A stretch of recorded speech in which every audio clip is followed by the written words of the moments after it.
Você pode se assentar.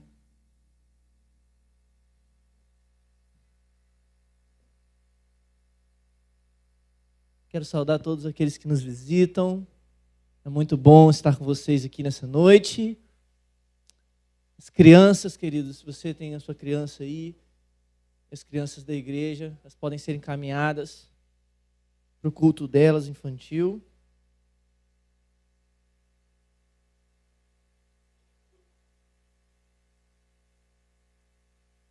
Se você está com criança e não fez o seu check-in, o seu check-out, seu check-in, né? O check-out vai ser depois, você pode procurar lá na salinha, vai receber uma pulseirinha, tá bom? Nós nos preocupamos com isso, queridos, porque nós queremos ser realmente um luzeiro no meio de tanta confusão. Se tem algo que Satanás, que o diabo quer atacar, quer impedir, quer mexer, são com as crianças. Então, nós queremos ser uma igreja que protege as crianças. Nós queremos ser uma igreja que preza pela segurança das crianças, no nome de Cristo. Então, você pai, você mãe, que recebeu aí a sua pulseirinha, dê valor a isso. Isso é uma das razões de nós protegermos nossas crianças, de nós livrarmos nossas crianças de qualquer coisa. A gente não sabe do que Deus tem para nós, a gente não sabe também do outro, do que pode acontecer aqui. Mas isso é um dos métodos que nós conseguimos fazer aqui para que as nossas crianças estejam protegidas nesse lugar. E aproveite para orar pelas nossas crianças. Elas são o nosso futuro, elas são a geração do futuro. Nós queremos investir nelas. Então nos ajude com isso também. Amém?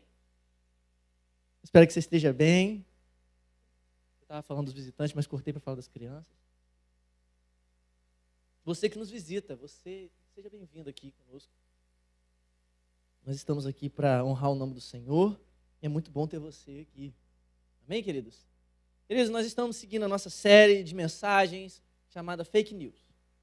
E, como foi explicado semana passada, a série tem a proposta de mostrar as falsificações do Evangelho nos nossos tempos, ao mesmo tempo reorientar, solidificar nossos corações também no verdadeiro Evangelho, para que nós sejamos renovados pelo Espírito Santo aqui, ao ouvir a palavra de Deus.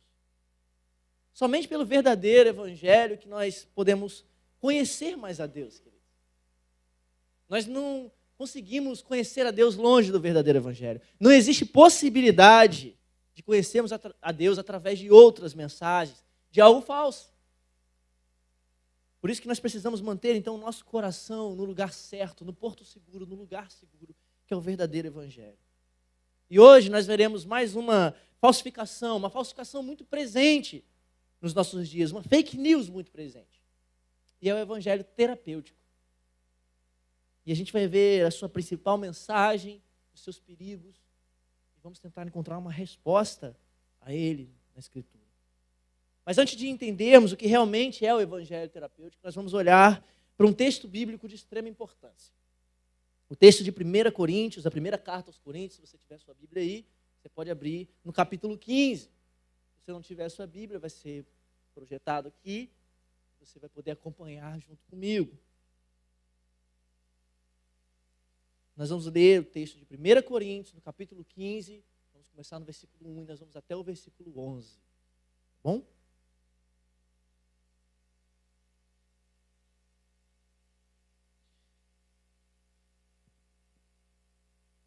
Diz assim a palavra de Deus. Irmãos, venho lembrar-lhes o evangelho que anunciei a vocês, o qual vocês receberam e no qual continuam firmes. Por meio dele, vocês também são salvos, se retiverem a palavra assim tal como a preguei a vocês, a menos que tenham crido em vão. Antes de tudo, entreguei a vocês o que também recebi, que Cristo morreu pelos nossos pecados, segundo as Escrituras, e que foi sepultado e ressuscitou o terceiro dia, segundo as Escrituras. E apareceu a Cefas, e depois aos 12. Depois foi visto por mais de 500 irmãos de uma só vez, dos quais a maioria ainda vive. Porém, alguns já dormem. Depois foi visto por Tiago e mais tarde por todos os apóstolos. Por último, depois de todos, foi visto também por mim como por um nascido fora de tempo, porque eu sou o menor dos apóstolos e nem mesmo sou digno de ser chamado apóstolo, pois persegui a igreja de Deus, mas pela graça de Deus sou o que sou. E a sua graça que me foi concedida não se tornou vã. Pelo contrário, trabalhei muito mais do que todos eles, todavia não eu, mas a graça de Deus comigo. Portanto, seja eu ou sejam eles, assim pregamos e assim vocês creram. Permaneça com a sua Bíblia aberta, se você estiver com a Bíblia, pois logo nós voltaremos para o texto. Mas, amados, no início dos anos 2000, uma tendência começou a surgir em círculos cristãos. Foram feitas pesquisas e entrevistas, e a pergunta era: o que vocês acreditam sobre Deus? E encontramos uma grande parte de respostas, como as de que, se existe um Deus, Ele quer que nós sejamos felizes, que nós sejamos pessoas boas, pessoas gentis para os outros. Isso foi evoluindo com o tempo e se desenvolvendo por meio da sociedade e chegamos em nossos dias. E ficou tão entranhado no meio religioso, no meio da igreja, essa noção que basicamente todos nós estamos familiarizados com isso. Mas será que essa é uma noção correta da palavra de Deus e do Evangelho? Como toda falsificação, ela não é aparentemente ruim. Você não vai encontrar uma nota de R$100 com o meu rosto nela. Seria óbvio. Está o rosto meu ali numa nota de R$100. Por isso que os falsificadores tentam fazer algo muito parecido, impecável, quase imperceptível. Fake news são assim também. Elas vão trabalhar em cima do nosso interesse, com algo que seja interessante, mas que não seja tão escrachado. Fake news trabalham para alimentar nossos interesses ou são usadas para alimentar nossos interesses contra pessoas que são contra os nossos interesses. Não foi assim que aconteceu no Brasil? Está acontecendo no Brasil desde uns tempos aí? Fake news para todo lado, só para alimentar os nossos interesses. Fake news são assim. No caso do evangelho terapêutico, é a mesma coisa. E não é mentira que Deus nos quer bem. Esse não é o ponto. Não é mentira que Deus quer que nós sigamos o bem. Mas o problema é que está mais profundo. Nós chamamos de terapêutico não porque existe um problema em si na terapia, não é por isso. Mas que ele só se preocupa com o bem-estar emocional, sentimental e social do ser humano. E Deus é visto como um apoio, ou uma fonte de apoio emocional e felicidade pessoal. Nessa visão, Deus existe principalmente para ajudar as pessoas a se sentirem melhor consigo mesmas e proporcionar bem-estar emocional para cada um. É para isso que Deus existe. As práticas religiosas como oração, vir na igreja, cantar, comunidade, isso tudo, frequentemente são apenas usados como ferramentas para cura pessoal, para experiência pessoal, para se sentir bem. Mas para a gente poder descobrir as intenções do evangelho terapêutico, a gente precisa ir mais fundo do que as coisas externas, mais fundo do que os elementos externos e a superfície que nós vemos. Nós falamos na última mensagem sobre a história de Deus. Falamos sobre os movimentos dessa história: criação, queda, redenção, restauração.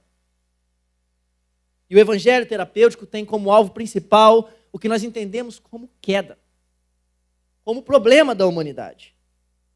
E ele luta para ressignificar a raiz dos problemas do homem. Ele luta para ressignificar a forma que nós vemos o problema do homem e do mundo. E mais, uma vez que você muda a visão da Bíblia sobre o problema do homem, uma vez que você muda a visão que você tem sobre onde está realmente o problema do homem, você vai acabar tendo uma compreensão errada sobre do que realmente o homem precisa para para resolver os seus problemas.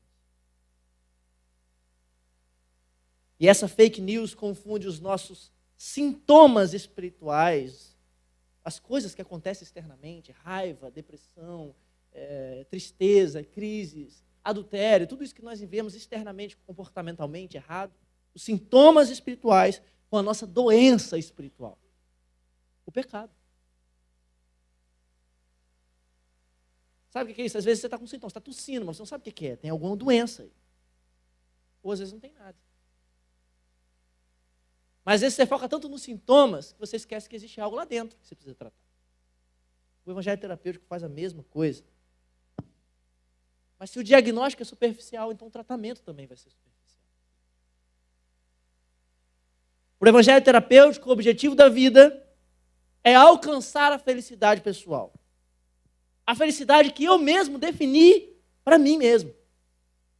A felicidade que eu defini como conceito.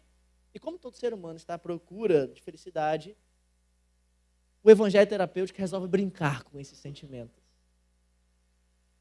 Ou melhor, resolve brincar com os seus sentimentos.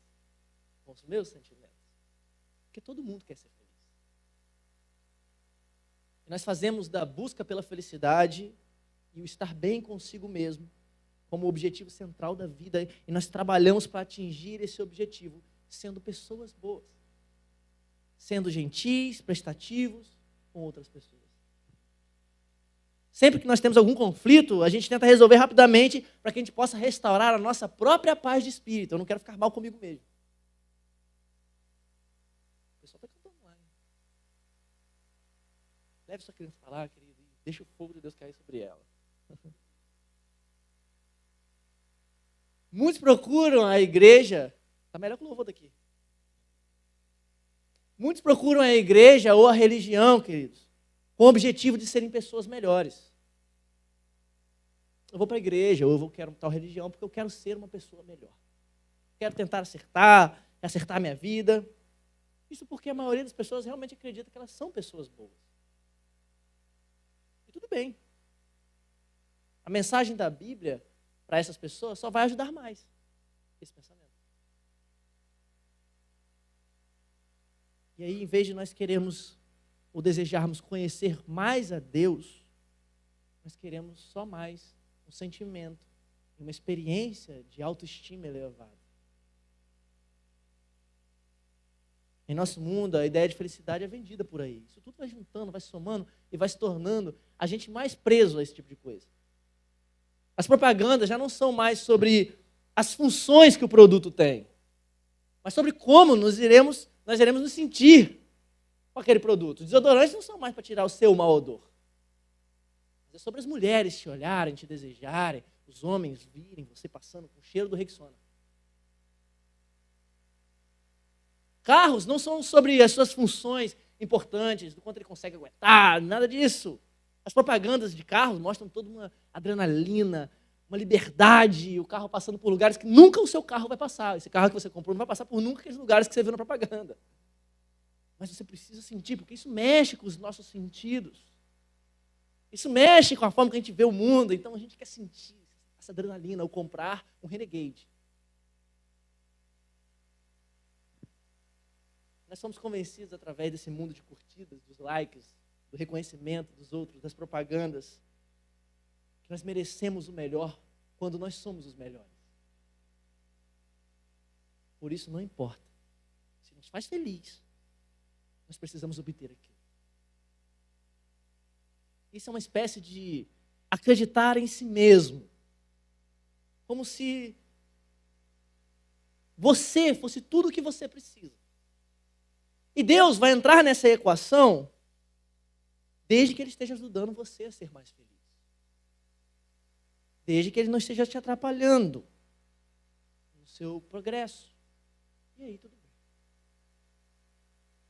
Assim, Deus é diminuído da nossa visão e Ele se torna, então, um caminho para a autorrealização. Sem querer, nós olhamos para Deus como uma ferramenta para trazer a felicidade que pensamos que vai ser nossa quando nós estivermos no centro do universo. Quando nós estivermos bem e quando tudo ao nosso redor também estiver bem. Deixa eu te fazer uma pergunta. quando na sua vida você esteve bem, 100%, as coisas ao seu redor também estiveram bem, 100%, e as coisas com as pessoas que você ama também estavam 100%. Quando? Se tiver alguém aqui, eu vou entregar o microfone. É difícil lidar com a realidade da vida. É por isso que nós construímos paliativos. É por isso que nós construímos irrealidades, para nos manter sentindo, pelo menos, que nós estamos bem. A promessa do evangelho terapêutico é a prosperidade mental. Há poucos anos, nós estávamos todos criticando a teologia da prosperidade, ou o evangelho da prosperidade, outra fake news. Nós percebemos que os falsos líderes, os mestres, que pregavam, Deus quer que você seja rico. E se você for pobre, você está em pecado ou você não está dando o seu dízimo correto. E nós começamos a criticar essas pessoas, certamente, corretamente. É isso mesmo, não existe esse tipo de realidade. Nós acusamos os falsos profetas e mestres que diziam assim, que vendiam a fé, a rosa de não sei de onde, a água do Rio Jordão, a meia especial que eu trouxe do Monte Sinai, tudo isso por R$ 750,99. Você pode adquirir aqui agora. Você vai ser abençoado se você comprar. E nós criticamos isso. Isso é verdade, isso é correto, é isso que nós devemos fazer. Mas isso evoluiu. E agora a prosperidade que é vendida não é mais a prosperidade financeira, é a prosperidade mental. Quem estiver falando sobre ficar bem consigo mesmo, tem muitos views. Tem muitos likes. E todos nós queremos seguir a pessoa que sabe muito bem. E vem sempre aqueles especialistas que dizem assim: o que você precisa entender no podcast? O que você precisa entender sobre a vida? Que a vida é sobre a vida. Não existe gente pobre. Existe gente que não tem dinheiro. E você vai vendo eles falando sobre isso em podcasts, e você fica, que impressionante. De onde que tirou essa ideia? A mente explodindo. Essas pessoas são cheias de seguidores.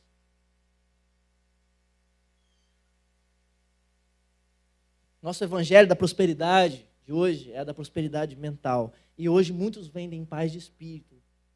E por isso que existem tantas mensagens que afagam o nosso ego, que não promovem transformação. Que não comunicam o verdadeiro evangelho, que confundem o que o evangelho é. E como nós estamos ficando cada vez mais ansiosos, e a nossa geração é a geração mais depressiva de todos os tempos, muitos vão aparecer promovendo o bem-estar consigo em forma de evangelho. Um tipo de espiritualidade híbrida para você se sentir bem. No fim, eu não devo esperar muitas dificuldades, sofrimento, porque Deus quer que eu não passe por isso. Ele não quer que eu passe por essas coisas. Acredite em você, seja feliz, seja bom. Mas esse tipo de evangelho não é um evangelho de verdade. Isso, na verdade, é uma fake news. Claro, existe verdade em dizer que a vida fica melhor quando se confia em Jesus. Isso não é mentira.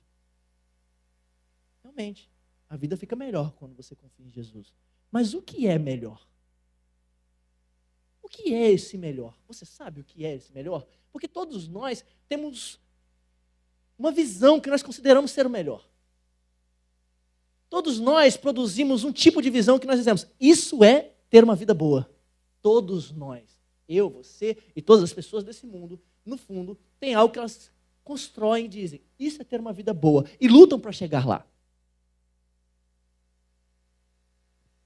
Mas sem definirmos o que é o melhor que nós temos quando encontramos Jesus, a gente deixa a porta aberta para que Jesus se torne apenas um acessório, um acréscimo do nosso sonho ou daquilo que nós queremos conquistar e de onde nós queremos chegar. Mas eu queria que nós víssemos hoje o quanto é esmagador, queridos, viver debaixo dessas circunstâncias. O quão esmagador, por mais que seja bonito e a experiência seja até interessante naquele momento, é esmagador viver debaixo do evangelho terapêutico. Por mais que a promessa seja felicidade, isso é insuficiente. Nós já falamos aqui, o evangelho verdadeiro tem dois inimigos opostos. O legalismo e o liberalismo. De um lado, você precisa viver corretamente para que Deus te ame. De outro, Deus te ama a ponto de não te transformar e não se envolver na sua vida. Mas ambas afirmações têm a sua raiz na religião e não no verdadeiro evangelho.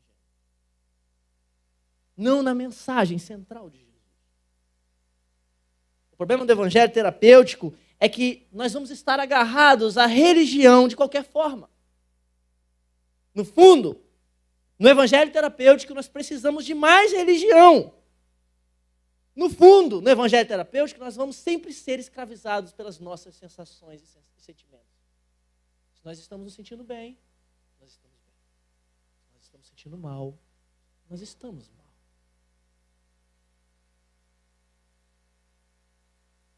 E nós morreremos 1000 vidas tentando estar certinhos para alcançar a paz interior. Tentaremos com todas as nossas forças fazermos o certo, ouvirmos o conselho correto, para não sentirmos aquela sensação de culpa e vergonha que é tão horrível para todos nós, não é mesmo? Mas no fim nós não conseguiremos. A gente vai tentar construir estabilidade emocional a todo custo. Para a gente não poder enlouquecer. Não quero enlouquecer, então vamos construir. Mas no fundo, nós saberemos, ao encostar a cabeça no nosso travesseiro, que a gente não tem tanto controle assim das circunstâncias da nossa vida e que venham até nós. Nós não temos tanto controle assim das nossas crises, não é mesmo? Quem você pensa que é? JC? Jesus Cristo? Eu acho que não, garoto. No fundo,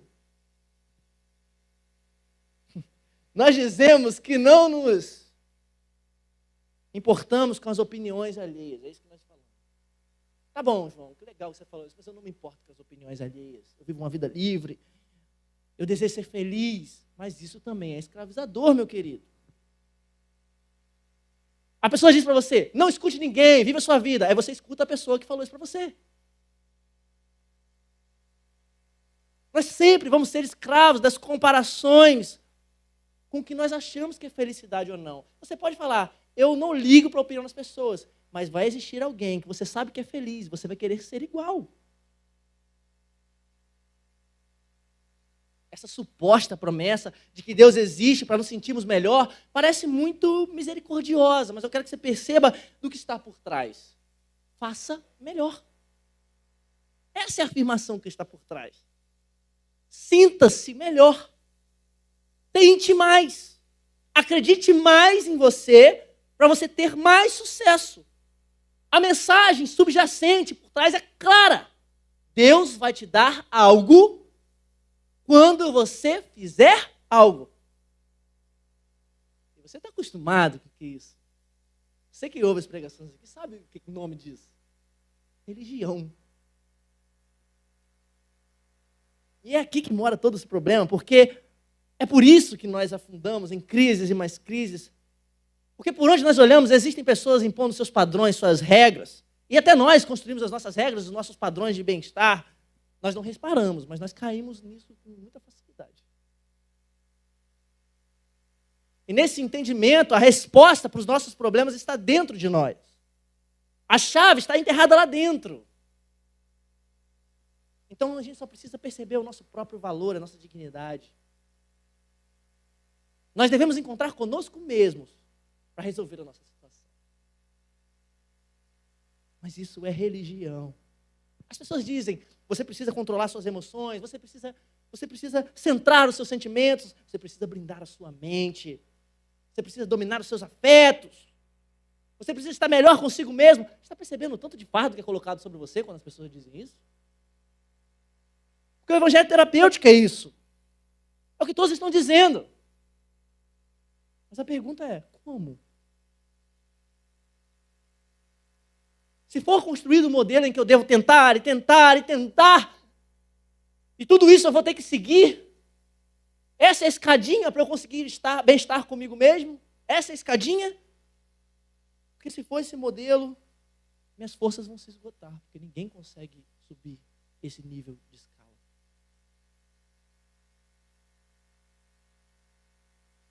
E é por isso que existem tantas pessoas que estão se escondendo por trás de altas performances. Porque ninguém precisa saber, ninguém pode saber o que realmente essa pessoa é. E existem muitas outras pessoas que, ao verem que não conseguem ter alta performance emocional, não sei, social, o que for, todo algo que você pensar aí, elas se encontram com depressão, elas flertam com suicídio, porque o peso é muito grande de você seguir essas coisas. O peso da religião é grande. A religião exige alta performance. O evangelho terapêutico, então, promete tudo, mas não te entrega nada. Porque ele só aborda os sintomas e não o problema central que nós temos. A essência do evangelho terapêutico é a religião. É a salvação pelas obras. E entenda, talvez nós não estejamos falando de salvação aqui, céu e inferno. Estamos sim, mas talvez não entenda desse tipo. Entenda mais como o modelo é o mesmo de todos. Encontrar significado, valor, dignidade, satisfação, paz interior, coisas boas, sentido naquilo que você pode fazer, nas suas obras. No quanto você se esforça para permanecer no topo da estabilidade mental, emocional, ou com você mesmo. E aí o evangelho terapêutico brinca com isso, te dando várias coisas para você ficar achando que você está bem. Mas pense comigo. Sua casa está perto de um incêndio. E ele está se espalhando para perto da sua casa e para tudo que está em volta, para os vizinhos, para a mata que está atrás de você. A defesa civil, o corpo de bombeiros, então, são chamados. E eles precisam proteger a sua casa, os moradores, tudo aquilo ali, eles precisam proteger. Então eles aparecem ali, eles começam o trabalho deles. Mas imagine que ao invés deles irem conter o fogo, o incêndio imediatamente, ou pudessem notar onde é o foco do incêndio, eles fossem plantar uma árvore do lado da sua casa. Porque eles acreditam que assim eles estarão protegendo aquele lugar de incêndio. Mas o incêndio está chegando e você está vendo isso. Você ficaria preocupado, não? Você ficaria desesperado. Mas veja, plantar árvores é extremamente importante. Mas naquele momento não resolve o problema central. Existe um incêndio vindo até a sua casa. E é assim também com o evangelho terapêutico. Ele vai abordar os sintomas, os problemas que nós temos conosco mesmo, as nossas crises, etc. Mas a sua casa vai pegar fogo. Ele não vai conseguir tocar o que você tem aí dentro. Ele vai ficar sempre na superfície. E, queridos, a única forma de nós vencermos nossas tendências é o evangelho terapêutico. Nós vencermos as nossas crises e entendermos o problema que existe dentro de nós. É nós deixarmos com que o verdadeiro evangelho brilhe sua luz em nós. E é assim que nós voltamos ao texto que nós lemos. Paulo está escrevendo à igreja de Corinto. Uma igreja que está enfrentando problemas externos, e depois dele falar sobre várias questões com aquela igreja, temas importantes, lidando com coisas importantes, com questões que ele estava lá, ele vem lidar com outro problema agora no texto que nós lemos. Algumas pessoas daquela igreja estavam questionando a ressurreição de Jesus. E para isso Paulo começa a responder àquele povo. E a sua forma de responder é reafirmando a verdade do evangelho. A verdade da mensagem de Jesus para aquelas pessoas. Então ele faz um breve resumo da mensagem principal do evangelho. Nos 2 primeiros versículos ele diz, eu quero que você projete aqui, por favor. Irmãos, venho lembrar-lhes o evangelho que anunciei a vocês, o qual vocês receberam e no qual continuam firmes. Por meio deles, vocês também são salvos, se retiverem a palavra, assim tal como a preguei a vocês, a menos que tenham crido em vão. Paulo está precisando relembrar o evangelho para eles, como nós também precisamos relembrar nesta noite. E Paulo está dizendo que é por meio desse evangelho que eles são salvos. E essas palavras introdutórias de Paulo prenunciam o que ele vai dizer em seguida, onde ele vai apresentar qual o conteúdo mesmo do evangelho. Ele está lembrando aos coríntios de que aquele evangelho que ele pregava também é o evangelho do qual eles dependem tudo. O passado, porque vocês receberam. O presente, porque vocês continuam firmes. E o futuro, vocês estão sendo salvos. Para Paulo, o evangelho verdadeiro é aquele que a vida dos coríntios devia. A existência dos coríntios era devedora desse evangelho. Mas qual é o conteúdo desse evangelho? E Paulo vai explicar para nós no versículo 3. Antes de tudo, entreguei a vocês o que também recebi, que Cristo morreu pelos nossos pecados, segundo as Escrituras, e que foi sepultado e ressuscitou ao terceiro dia, segundo as Escrituras. Veja, isso destrói completamente a mensagem do evangelho terapêutico. Em primeiro lugar, o evangelho verdadeiro não é centralizado no eu. É centralizado na pessoa e na obra de Jesus, tendo como seu ápice a morte de cruz. E aqui nós temos um problema nevrálgico no evangelho terapêutico. Não existe cruz. Não há cruz no evangelho terapêutico. Mas nós estamos lendo, Cristo morreu. E é necessário que haja morte. Porque o evangelho não é um bom conselho. Não é uma sessão. Se Jesus tivesse andado com seus discípulos o longo tempo da vida dele aqui na terra, e ele tivesse dado bons conselhos sobre como viver, como eles poderiam se livrar, o que eles poderiam fazer, como eles poderiam cuidar de si, se ele tivesse vivido esse tempo todo e não tivesse morrido, não seria suficiente. Ele veio para morrer. Ele mesmo disse isso, porque eu vim para padecer. Foi para isso que eu vim. Jesus está dizendo isso. Não é qualquer outro, não é Paulo, não é Moisés. Jesus está dizendo, eu vim para padecer. A sua descida até nós tinha um objetivo: morrer. O conselho, um bom conselho, ainda tem na sua raiz o que você deve fazer. Quando você recebe um conselho, querido, você recebe algo que você precisa fazer. Mas o evangelho não é um bom conselho. O evangelho é uma notícia não do que você deve fazer, uma notícia do que foi feito por você. Qual notícia? Jesus Cristo morreu em uma cruz para salvar os pecadores. Mas pelo que Jesus morreu? Por quem? Por nós. Mas pelo quê? E aqui é mais uma camada adicionada ao verdadeiro evangelho. Paulo diz, Cristo morreu pelos nossos pecados.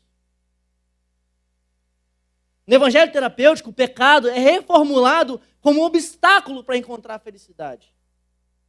O pecado, no evangelho terapêutico, é tudo o que que nos impede de alcançarmos onde a gente quer alcançar. E aí essa mensagem tira o foco do pecado real e passa a ser sobre a nossa felicidade. Mas as Escrituras deixam claro que o nosso maior problema não é nos sentirmos culpados. É que nós somos culpados. Não é que nós temos uma visão muito inferior de nós. É que nós temos uma visão inferior de Deus. E uma verdade que nós precisamos entender, amados, nessa noite. Nossos corações não estão vazios. Nossos corações estão cheios de rebelião. Nós não temos corações que precisam ser preenchidos de alegria. Entenda? Nós temos corações enganosos que precisam ser substituídos por um novo coração. Nossos corações precisam ser trocados. E pelo fato de nós estarmos cheios disso, é que nós somos vazios. Nós somos vazios por causa do pecado. O evangelho terapêutico negligencia essa ideia do pecado como uma rebelião a Deus. Mas a verdade é que o pecado é sempre uma afronta a Deus. E superficialmente é até atrativo pensar que nós não somos suficientemente maus, ou que nós não somos tão ruins quanto nós pensamos. Porque nós somos otimistas conosco. Mas essa compreensão do pecado nos rouba a beleza da graça de Deus. O que parece mais glorioso? O que é mais belo? Um Deus que nos ama ignorando aquilo que é de ruim em nós? Ou um Deus que vem, morre no nosso lugar e paga a nossa dívida, a dívida do nosso pecado, levando esse pecado nele mesmo na cruz? O que é mais glorioso? Um Deus que não está nem aí para a forma que você vive, ele é só um acessório, ou um Deus que se envolve na sua vida a tal ponto de realmente ir até você a despeito de quem você é e te amar independentemente de qual situação você estava e te arrancar disso e mudar quem você é e te transformar à medida que caminha com você? O que é mais bonito? Quando o pecado é visto como uma rebelião, que é o que é, a graça se torna cara. A graça se torna transformadora. Mas uma vez que o pecado é reduzido a ponto de ser algo que diz sobre nós mesmos, o nosso eu, então a graça se torna barata. E ela acaba não transformando ninguém. Ao dizer, Paulo quando diz que Cristo morreu por os nossos pecados, nós estamos então pressupondo que existe uma inimizade entre Deus e os seres humanos, por causa da nossa rebelião, que aconteceu lá no jardim, quando o homem decidiu viver longe de Deus. E o salário do pecado, que a Bíblia diz, é a morte. Isso é justo. Mas quando a Bíblia diz também morte pelos nossos pecados, ela está dando uma grande notícia para nós.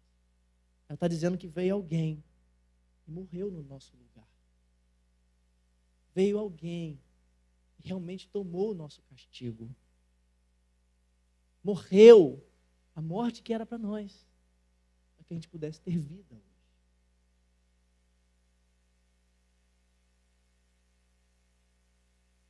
No final das contas, se a baixa autoestima é o problema, a solução então é só procurar autoestima por aí. Mas as perguntas vão mudar para a gente, vai ficar... Então por que nós precisamos de Jesus? Por que nós precisamos da cruz? Por que uma cruz ensanguentada é o centro da nossa fé? Por que nós cantamos A Cruz Me Libertou?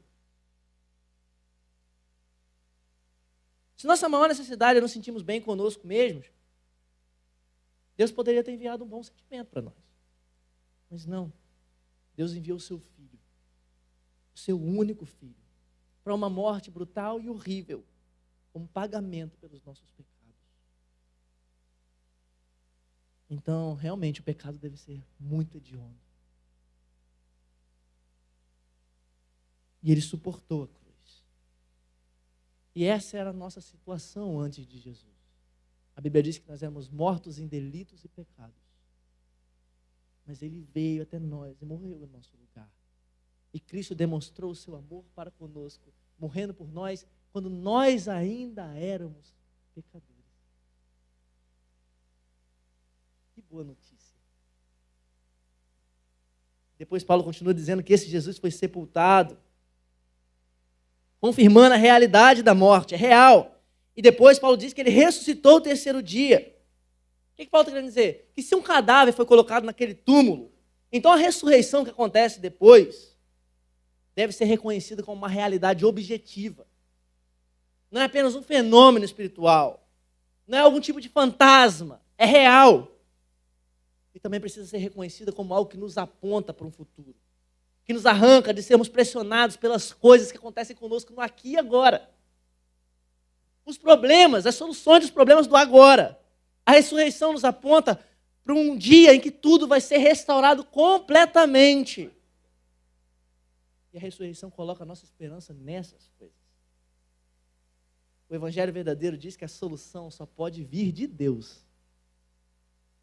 Se o pior problema de tudo, se o problema de tudo é o pecado, então nós temos um problema com Deus. E se o nosso problema é com Deus, só Deus pode resolver o nosso problema. E Ele vem.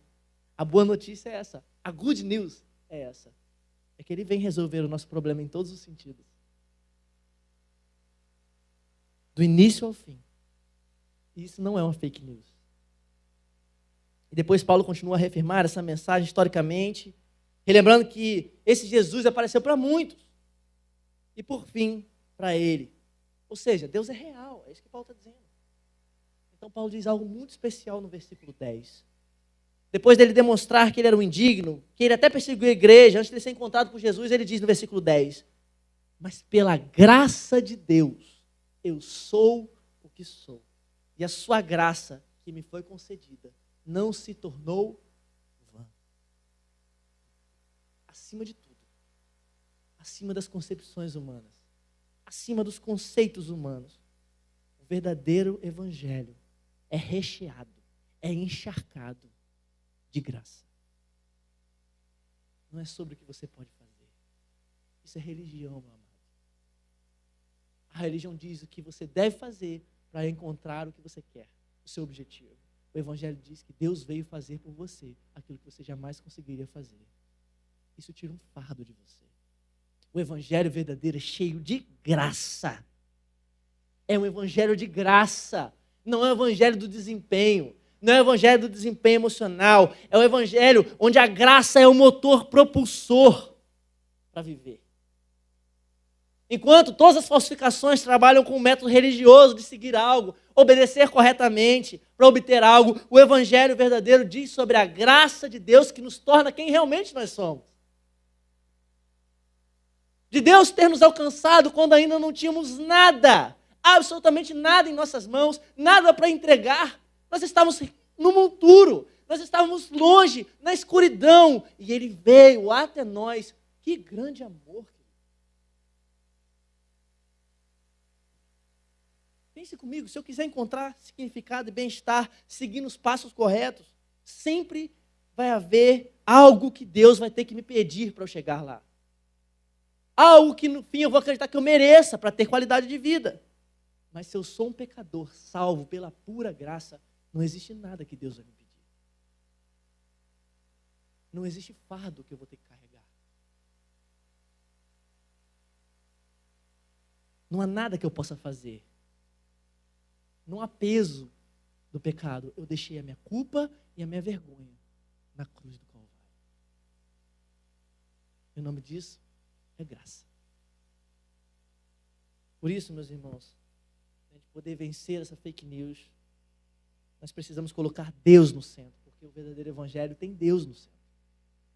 A realidade da vida é que nós encontramos significado, sentido, razão, propósito, realização, não em estar no centro do universo. É quando descobrimos Deus no centro de tudo. Quando descobrimos Deus lá no centro de todas as coisas, que nós estaremos no lugar adequado. O evangelho terapêutico é inerentemente centrado no homem. O evangelho bíblico é centrado em Deus. Não é principalmente sobre a nossa felicidade, sobre a nossa realização. É sobre Deus e a sua glória. Uma vez que você venha a Deus por quem Ele é, você vai ser liberto do egocentrismo e vai ser livre para subir as montanhas da graça de Deus e conhecer mais e mais as profundezas do amor de Deus. É na glória de Jesus Cristo, perfeito, morto e ressurreto, que a sua vida deve girar. Confiar em Cristo automaticamente nos leva a negar a nós mesmos e seguir um homem de dores, crucificado, experimentado nos sofrimentos, como ele mesmo disse, familiarizado com a dor. Parece contraintuitivo, queridos, mas é renunciando o nosso direito daquilo que acreditamos ser a felicidade, que nós vamos encontrar a felicidade. E o problema não é em si a felicidade, mas o entendimento de felicidade que não se encontra no coração de Deus. Que procura Deus apenas pelos seus dons, apenas porque Ele pode dar, e não por Ele mesmo. Mas é ali no coração de Deus que nós encontramos alegria, queridos. É ali que nós encontramos o nosso valor, não em nós mesmos. Uma vez que você compreende, então, essa verdade de que não existe nada intrinsecamente em você, não existia nada em você que fez Deus falar assim, olha que coisa boa, eu vou amá-lo. Uma vez que você compreende disso, você vai ser dominado pela graça, porque você vai ver que Ele te amou mesmo assim. Uma graça que flui de um Deus que vem até nós e nos resgata. E tudo que você vai repetir em meias lágrimas é, por que eu? Por que eu, Senhor? Por que eu? A graça resgatou um miserável como eu. O evangelho terapêutico torna a graça esperada, mas o evangelho verdadeiro torna a graça incrível para nós. O Deus do evangelho terapêutico é muito pequeno. Nós achamos que, porque Deus é amor, nós não vamos ter provação, sofrimento, desconforto. Mas Deus nos ama demais para nos deixar assim. Deus nos ama demais para nos dar apenas conforto e realização. Ele nos ama demais para não apenas desejar para nós autorrealização. Sabe por quê? Porque Deus não está interessado na sua autorrealização. Deus está interessado na sua transformação. Na sua transformação pelo Espírito Santo. Ele está nos formando a imagem do seu Filho. E se nós quisermos parecer mais com Jesus, o servo sofredor, certamente nós passaremos por momentos de sofrimento. E nós precisamos aprender com o sofrimento, amados. Essa é uma mensagem que eu queria deixar para você. Nós precisamos aprender com o sofrimento. Ele precisa ser abraçado por nós. Porque ele nos faz ficar de joelhos diante de Deus. A fraqueza, a fragilidade, a vulnerabilidade humana. Essas coisas não existem para vencermos por nossas forças. Elas não existem para que a gente possa lutar para vencer isso. Essas coisas existem para nos fazer depender mais de Deus. E no que você está sofrendo ultimamente? Qual é o seu sofrimento ultimamente? Deixa a escola do sofrimento moldar você. São as marcas que vão te ensinar. Uma pessoa que vive para si mesmo não tem marcas. O que escolheu viver tentando por si mesmo não tem nenhuma marca. A pessoa que acha que é suficiente para si não tem nenhuma marca. Mas também não pode aprender nada dessa vida, porque são as marcas que nos ensinam.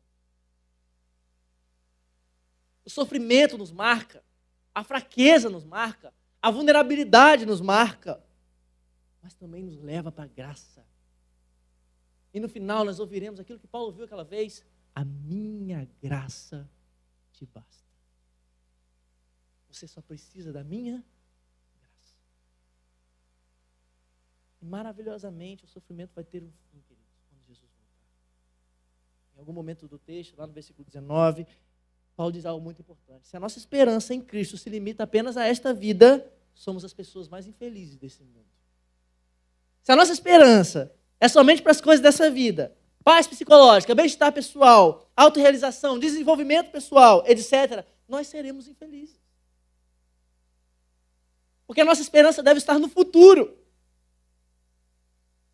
Nós precisamos acreditar nesse tipo de futuro, um futuro real e sólido com Jesus. Porque se não acreditarmos nisso, nós vamos ser dignos de pena. E a grande promessa que eu quero que você entenda é que no meio do sofrimento, da alegria, do desempenho ótimo, emocional ou não, no meio das tristezas, das coisas que acontecem com você, em Cristo Jesus, Ele prometeu uma coisa: Ele vai estar com você. Essa é a grande promessa. Ele vai estar com você. Talvez as coisas não mudem, mas você vai estar sendo mudado, porque Ele vai estar com você. E por fim, Ele vai estar conosco para sempre. para a gente poder saber de uma vez por todas que a melhor coisa que vai acontecer conosco não são as coisas que nós vamos conquistar aqui, mas a presença real de Jesus com a gente. Porque conhecer as riquezas da glória de Cristo são um fim, não são um meio. Nós não vemos até Jesus, nós não chegamos até a igreja, nós não olhamos para Cristo para que a gente possa obter algo. Ele é o fim. Ele é o objetivo principal. Conhecer a Deus é um fim em si mesmo. Ele é o nosso princípio e o nosso fim. Você vai ter um tempo para pensar sobre essas verdades. Coloque a sua alegria, felicidade, sofrimento, tristeza, dor, e eu não sei o que você está passando, diante de Jesus agora. Faça isso. Ele é real. E Ele prometeu que todo aquele que vai até Ele, de maneira nenhuma Ele vai lançar fora. Vinde a mim, todos vós que estáis cansados e sobrecarregados, e eu vos aliviarei. Você está cansado de mente? Está cansado das coisas que estão acontecendo com você? Venha até Jesus. Venha até Jesus. Abaixe sua cabeça. Você vai ter um momento de oração. Nós vamos cantar um louvor também.